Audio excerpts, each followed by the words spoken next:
All right, today I'm sitting with a woman that's changing the conversation when it comes to ownership, real estate, and just opportunity. Miss Julia Lashay. If you haven't seen the TED Talk, I'm gonna put the link in here. Check it out. She's an entrepreneur, business owner, speaker, author, co-host of a podcast, The Color of Money. So grateful for you to be here today and just have a conversation with you.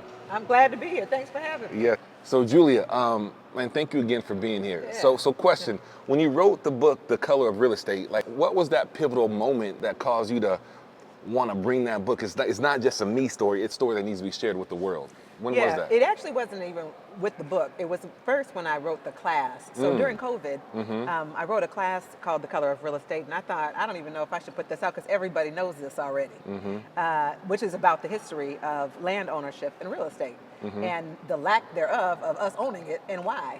People don't realize there's a long history of why Black people currently, even today, still don't own the same amount of real estate as our white counterparts. So it was a course that I wrote in COVID, and then it picked up steam.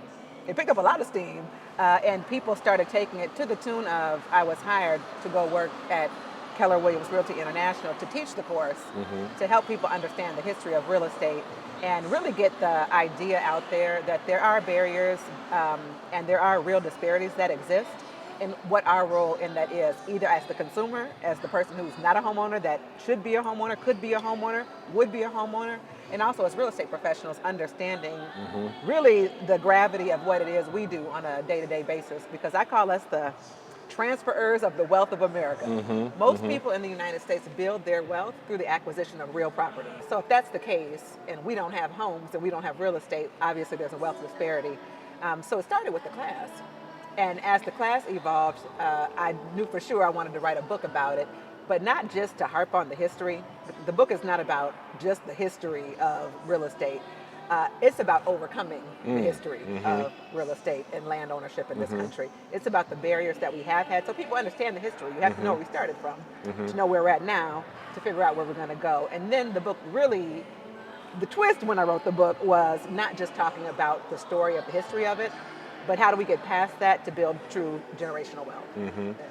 Love. So in thinking about just like those limiting barriers that people have, right? In talking about people today, they talk about interest rate and down payment and things like that, and so many different barriers, but sometimes it's not just even that. It's really like the story in their head. 100%. The biggest barrier that anybody and everybody has is their own mind, their mindset of what they can achieve, what's not for them.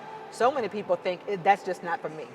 I just want to go to my job, go to brunch on Sunday, go back to my house. I just need somewhere to live, and don't think anything past that.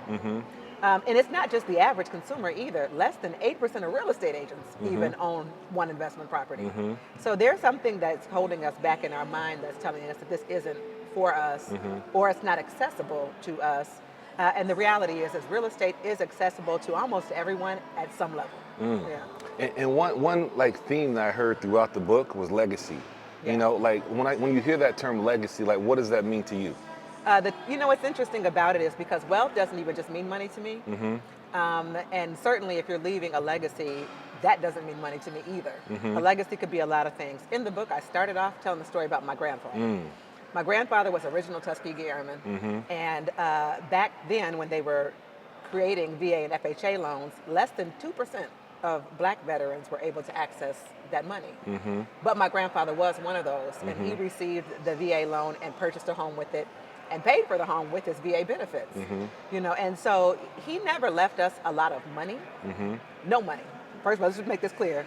I am in no one's trust fund. Okay, I am in no one's will. Nobody gave me no money, nothing. Right? But what he did leave was a legacy of resilience, a story of resilience. We never had a lot of money, but we always had a lot of sense. And so that's the legacy he left. And that's wealth right there. That's the wealth. That's the wealth right there.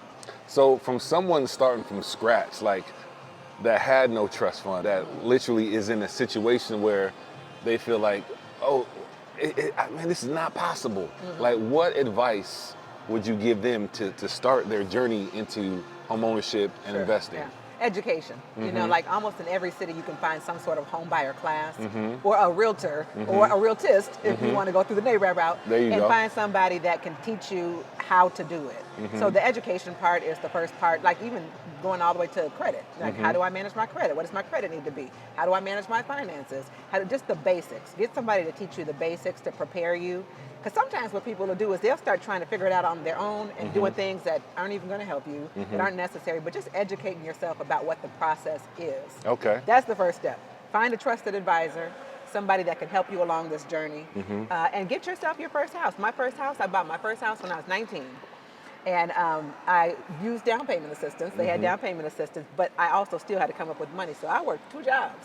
I was working from early in the morning to late at night to save up my little money to buy my first house.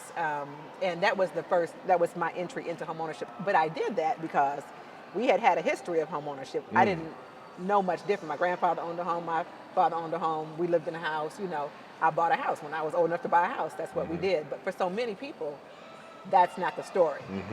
As I mentioned, he was in the 2%, my grandfather. For sure. So there's 98% that is not the history of their family. And that's huge right there. That's huge. Because I think that once you see somebody do something, it lets you know that it's possible. Correct. Right? And when you don't see that, sometimes that's where that story comes in where, that's not for me. That's not for me. I never even thought about it. It didn't cross my mind. But first, just starting with education and then figuring out what programs are available. If you don't have enough capital, you don't have enough money, there's programs out there. Find somebody who can help you do that and just learn the steps. But first, starting with education and a trusted advisor. That's where I'd start. Love.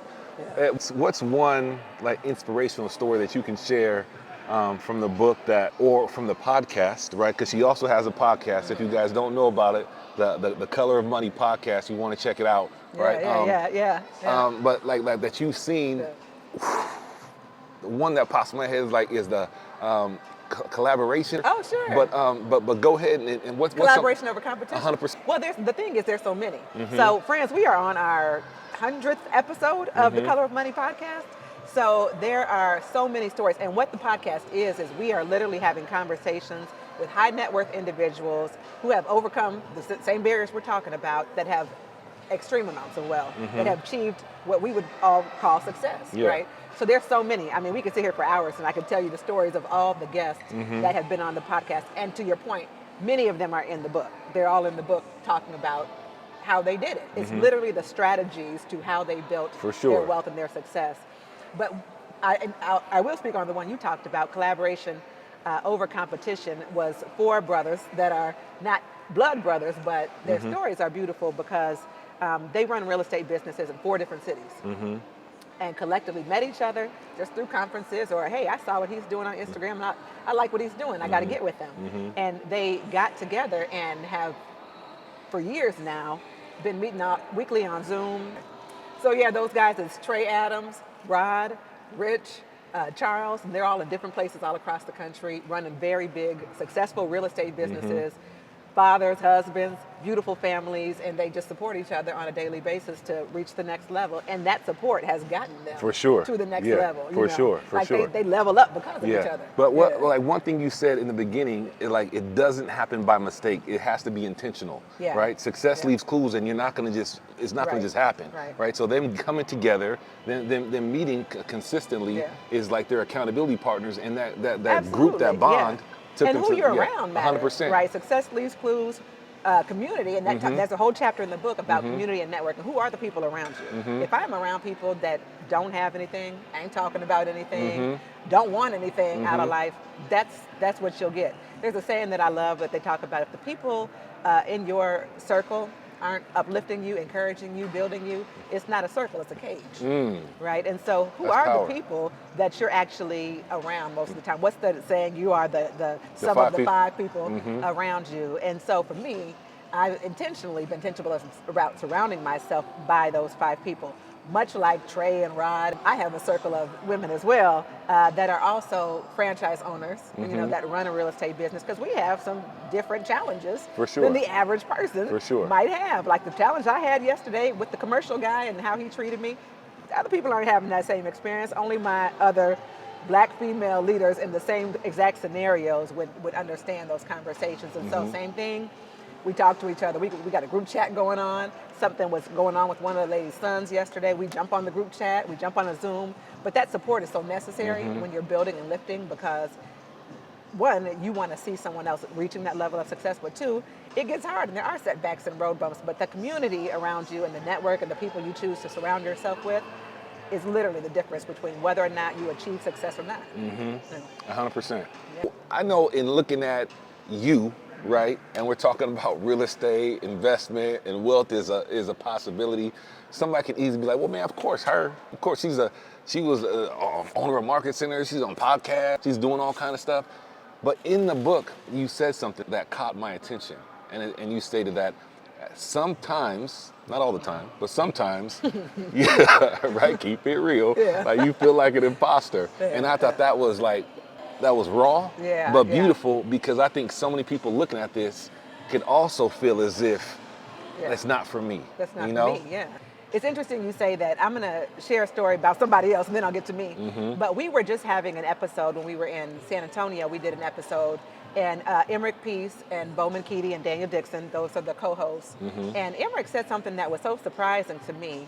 He was talking about Bo, saying, if I was like Bo, if I had what Bo had, if I don't have, I'm not like Bo. And it was so wild to me that he was comparing himself, his insides, to someone else's outsides, as we say. But Bo was a baller. That he was, comparing himself to him, because Emmerich is a baller. 100%. Emmerich, for those of you who are not aware, owns the largest black real estate brokerage in the entire country. Over 600 real estate agents in his office, and he owns the building, and it's a big building. And he was my inspiration. So to hear him say that he felt like he wasn't on the level of someone else was shocking to me, and I realized I do that all the time. Because particularly when you are around people who have such high net worth, listen, I have restarted so many times. I don't have, Ryan, we had him on the podcast, he has like 40 doors, we call it. I don't have 40 doors. Right now I got one condo and a duplex. So I look at these other people and say, well, I don't have what they have. I haven't achieved what they've achieved. And we start to think, maybe I shouldn't talk to people about this. Maybe I'm not qualified. And even that feeling of I'm not qualified prevents people from stepping into rooms that they are fully prepared for, that they were called to go into, that there is space for them in, but people feel like I shouldn't be here. I'm not the actual expert. And it's a limiting belief. 100%. It's definitely a limiting belief, and it is the things that keep us down. So I myself have imposter syndrome all the time, especially when I'm with these multi-millionaires. Bo, I don't know how many millions of dollars he has, billionaires, but also we're talking about him, and for all we know, he might not have no money. Yeah. It might all be a show. We really don't know. We're really comparing our insides to someone else's outsides. That's true. And we don't know what people have. I was listening to a different podcast, and the host said to, I think she was an actress, but not you, we know you got money. And she said, how do you know? You don't know what I have. You don't know how much I get paid. It looks like. Yeah, for sure. And we're good. We are good. It's a production. Particularly as a people. Yeah. We're good at making it look good. Yeah. We love things that look flashy and look good. That does not mean somebody is successful. Yeah. So the last thing we want to be doing is comparing your insides to someone else's outsides. You don't know their circumstance. And so a lot of times I did feel like maybe I shouldn't talk about how to build wealth. I don't have millions of dollars, and it stops you from doing the work you were called to do, because where you're at right now, what you have right now, is enough to help somebody else. Yeah, and the key thing is, like, you're in a position to help somebody, or once you come out of something, to help somebody else in the same situation that you were just in. Absolutely. Right? Absolutely. And so, like, there's like somebody, no matter what situation you have, they would love to be in your shoes. Exactly. So that's funny that we even talked about Emmer, because one of the things he always says when I say, how you doing today? Living the dream. There's a lot of people that would love to have these problems. He's a good dude, though. There are a lot of people that would love to. And the reality is if we look back to where we were 5 years ago, we were the people who would love to be where we're at right now. For sure. But we forget. For sure. We grow and we mature and we forget that we are currently at a place that we once prayed for. Yeah. Anyway. And looking at what you said earlier about going back to somebody that was just starting out, and education being the first key piece, right? If you were able to change the educational system, like, what are 3 things that you would want kids today to learn about that would prepare them for success in the future? One, experiences. I really believe kids need to get out of the room and learn experiences. And I learned that when I was on a flight from France. And there was a kid sitting behind me that was so well versed in international travel. He had to be 7. I mean, he knew where the flags lighted, what the airports were like, this kid was well traveled, 7 years old. And when you experience different cultures and different things, you have a different worldview. 100%. You know, you have a different mindset. The challenge, interesting statistic, there is a very large percentage, almost to the extent of 40% of people who have never left their zip code. I mean, never left their small town. Can you imagine all the things they don't know? For sure. And you're in this echo chamber. So the first thing is getting out of your zip code and having experiences. When my kids were young, me and my friend, we used to take our kids out to eat at restaurants. We ain't had no money. Don't y'all order nothing on this menu.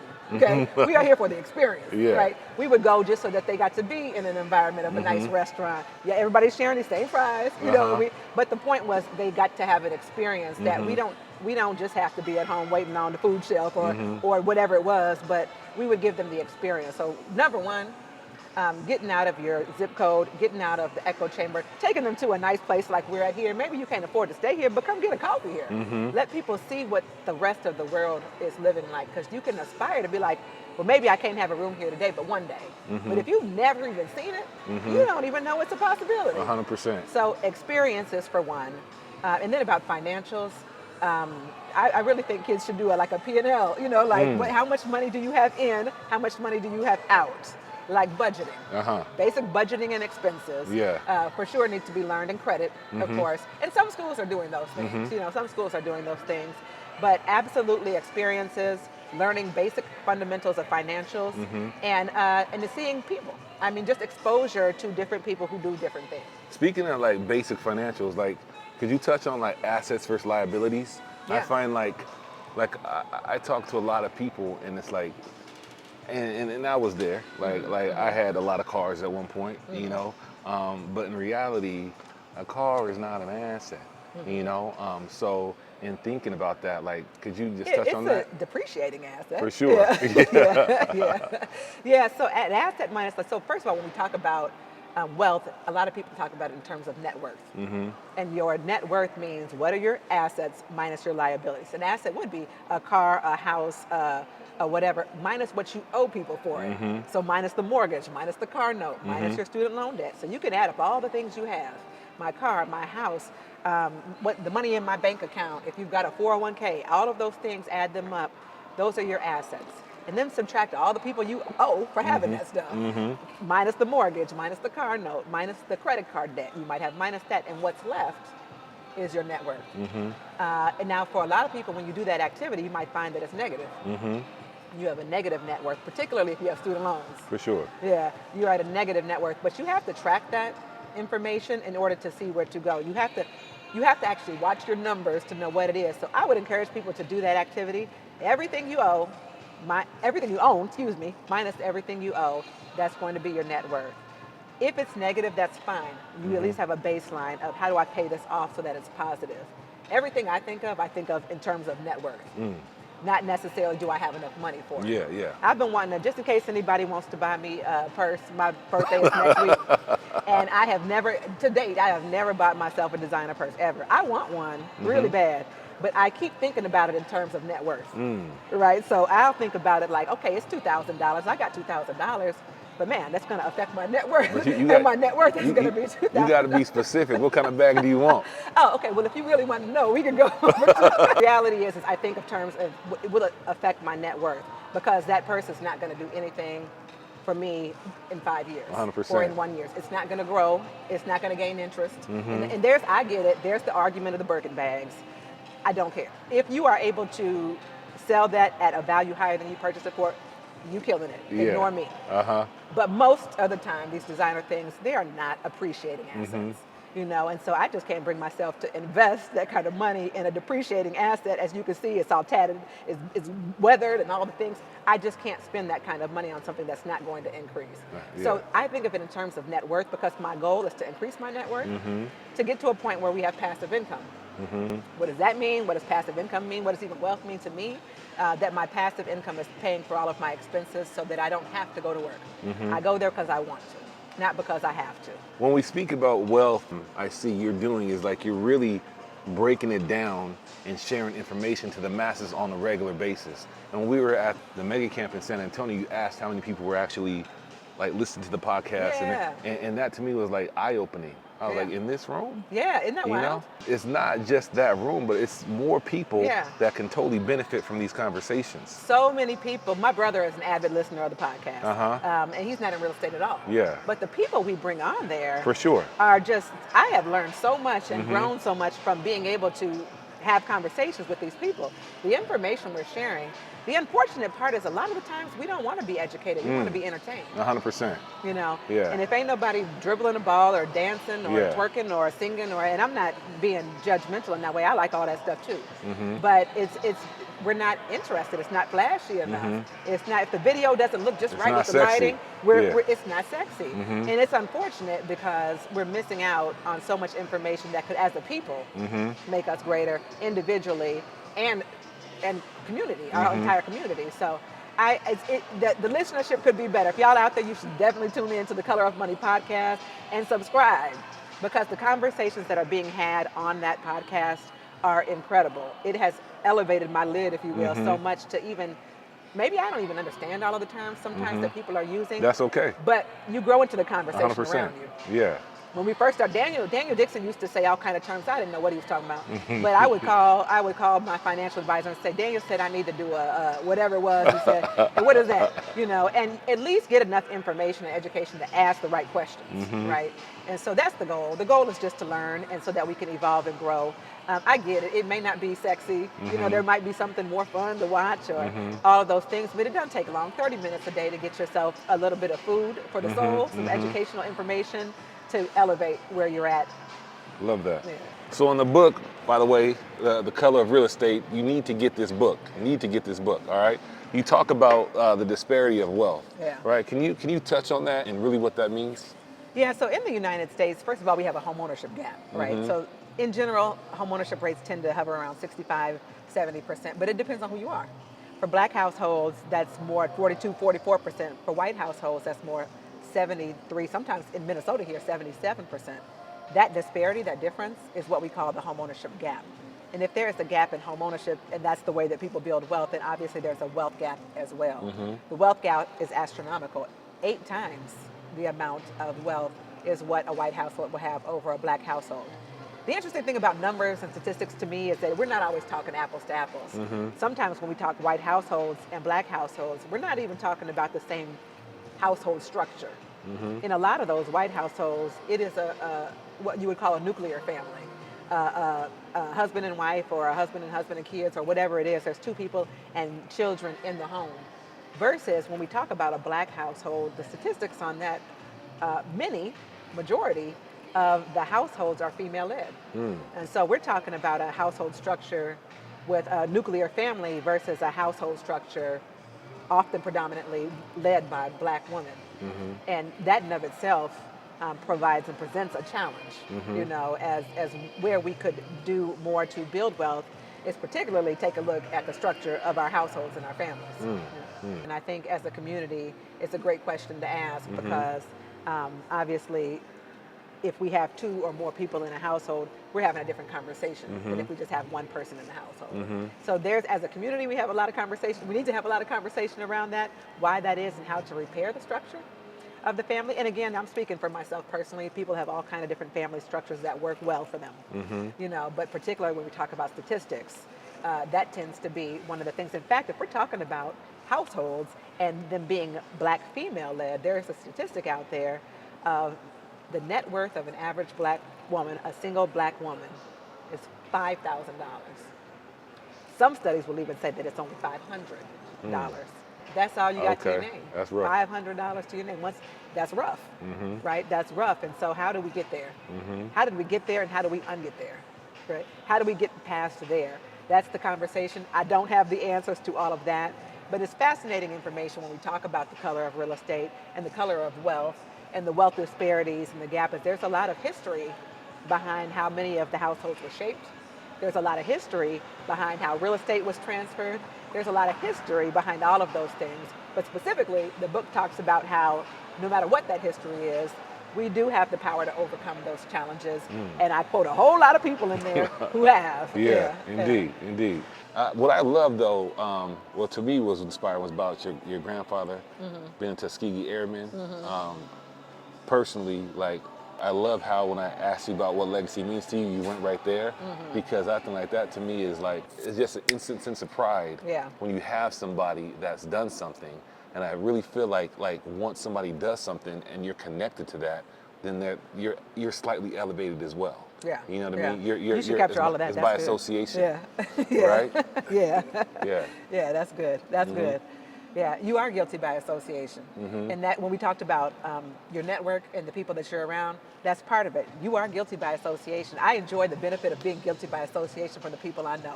I could sit here and name drop. Like I told you, I was like, oh yeah, Stedman, we were on a thing yesterday. Oh.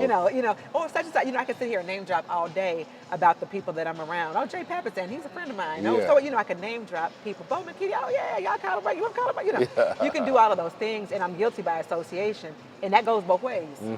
Being associated and thinking about like everything that you're learning, like what's that your burning desire to do the podcast, to write this book, to go on TED Talks, to be the head of inclusion.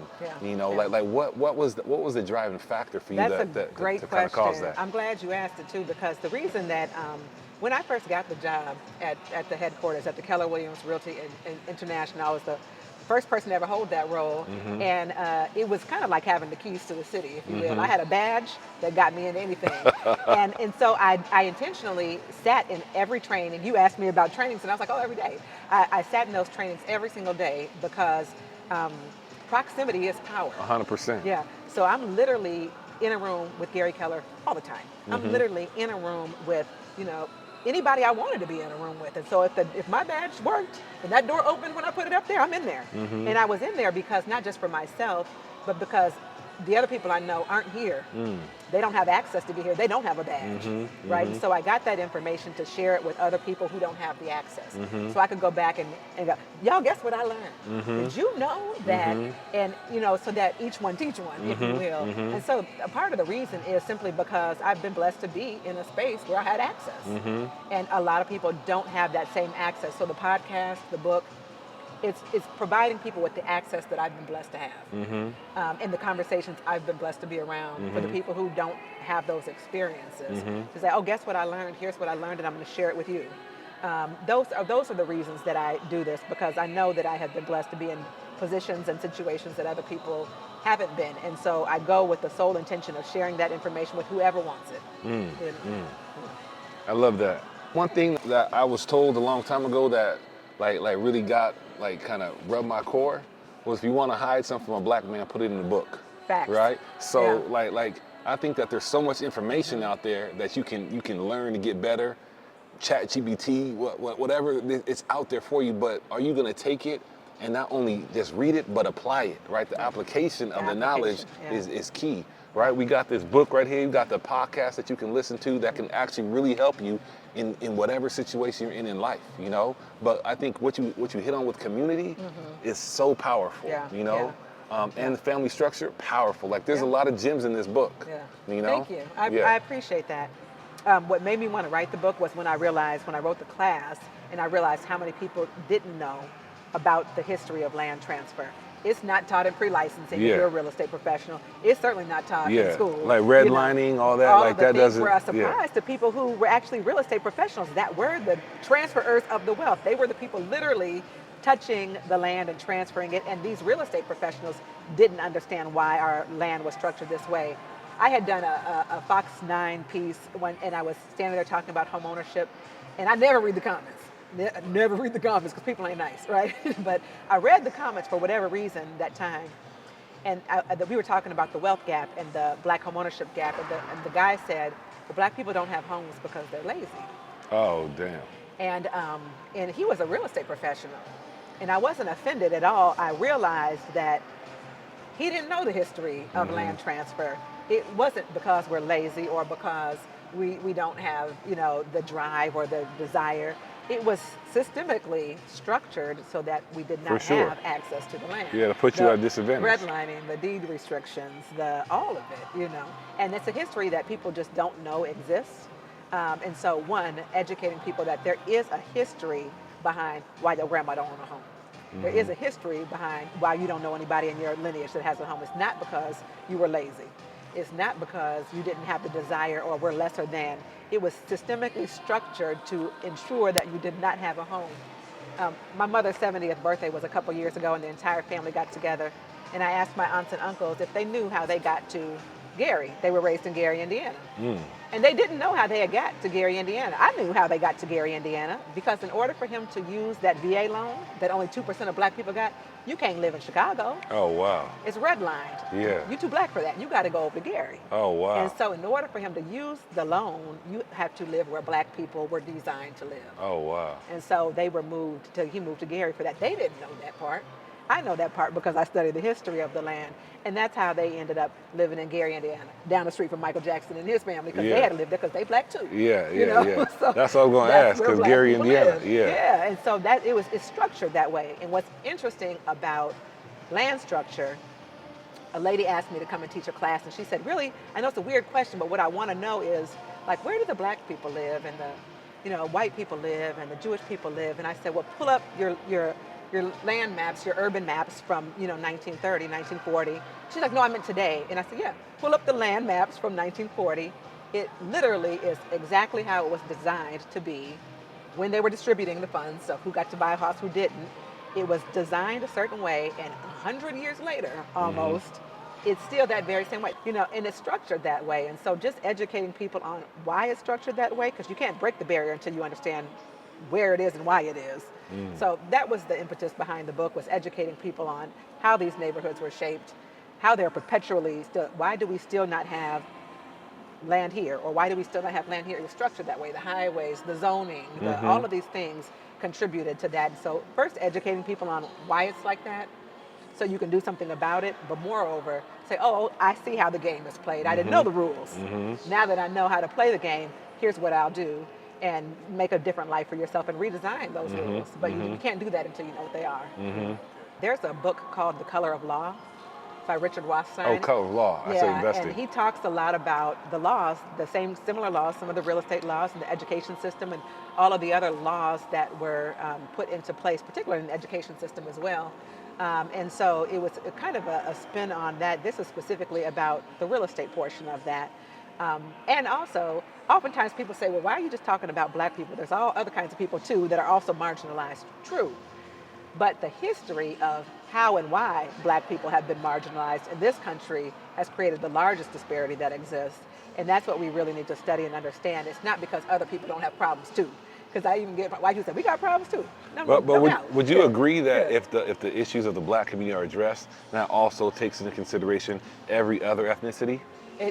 That is an absolutely great point. People say, why does that matter to me? Why is it relevant to me if I'm not black? And not realizing that, yes, the poverty, lack of education, all of those things are affecting you. And if those things are rectified, we all would do better if we all do better. There's a statistic out there that if we even had equity in wages, it would add, and I'm going to get the number wrong, some sort of $1 trillion of money to the economy.